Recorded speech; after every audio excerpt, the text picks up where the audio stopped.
from Divine Masculine. I really like the ones that I did for some of the signs, which I'm going to do more of. I do that. Also, I'm noticing there is some light bending in towards my throat chakra. Maybe that's a good sign. Maybe it's not a good sign. I don't know. Definitely brings new meaning to light worker.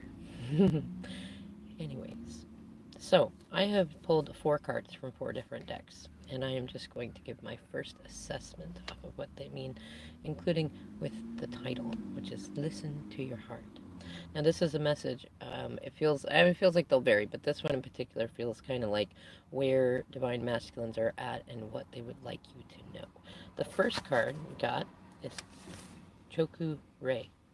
If I'm saying that right. It is apparently the first symbol in Reiki practitioning, and it's something that is often drawn on the hands before a healing session begins, an energy working session begins. And what I immediately got of it, for one, it looks like there is a 7 in the middle of that. And for me, that is chariot, that is momentum. That is momentum that leads towards victory. 7 is also a number of, it's like wisdom, like learning things that will then be practically applied, and often learning things that have to do both with magic and with like manifestation, making things like easier, flow better, things like that. But to me, this is healing. This is like masculine saying like, okay, like my guides have their hands out to me with these symbols on them, and I am ready to start healing myself. Like, that's really what I'm getting out of this. And it's definitely a card that's like it helps you see through the mundane, to move through the mundane, to kind of learn to be that lotus that grows from the mud beneath the depths of the water and come out on top and be a pretty flower, you know. The next one I got was the is fourth chakra archangel Raphael, but it was in reverse. That's the heart chakra, and I find it interesting too because I remember when I picked it up, I first thought, oh, throat chakra blockages, but then I was like, no, no, this is heart chakra. But then you see that this light kind of coming in from the way that my camera's sitting, right? It feels like it's definitely connected. Like you can't. It feels like what they're saying is like sometimes a throat chakra blockage, which could be simply somebody had been telling them not to be talking to you, could lead to a heart chakra blockage. Though it also feels largely like it also, it works in tandem. Like they were not letting themselves feel feelings that they've had for a long while, and that like it worked together to create both a heart and a throat chakra blockage, hence separation and often no contact kind of stuff. But it feels like with that Reiki card, that is most definitely healing.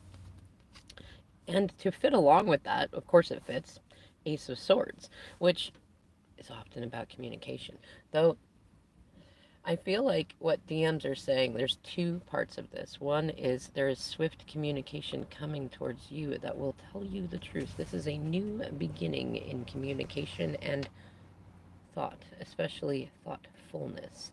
This is also, on the second side of that, a cutting away of those in their lives that have not been being honest. Like putting that crown on and saying enough is enough, and really like I'm starting over. I'm cutting these contracts. I'm cutting these agreements. I'm cutting these social connections out because they are not good for me. And it does feel like, especially with that Reiki card, that these DMs that I'm picking up on here are in a space of like, I'm going to do this for me. Like they've been at least telling themselves that they've been doing things for everybody else. And that's partially true, though they're finally in a place of enlightenment to recognize it's also for them, and that they're not very effective if they're just, if they're completely split between a ton of different people.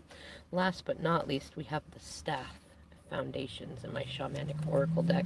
And this one really, I mean, wands are also about communication, but they're much more about boundaries. And oftentimes, it's hard to have a stable foundation to lay roots, to communicate, to do things like that until you understand how to hold healthy boundaries. Like, what are healthy boundaries? And in this card, I see, it appears to be raining over a shadowed figure, right? The staff is the thing that really sticks out, right? But what it feels like is they're kind of, it's almost like It looks like he's like digging a ditch, like maybe clearing a ditch out, clearing some channels, clearing some space, pulling weeds and things,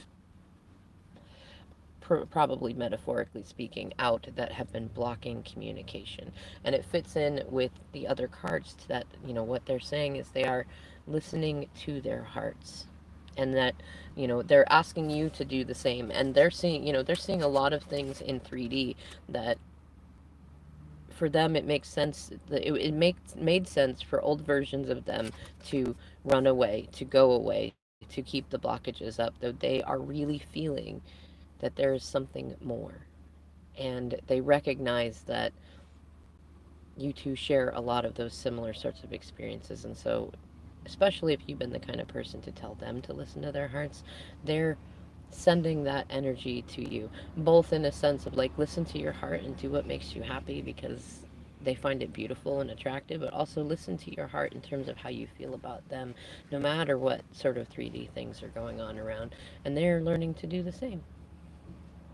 Should be an interesting set of plot twists coming up. I definitely get that sense from these cards. All right, beautiful souls. I love you.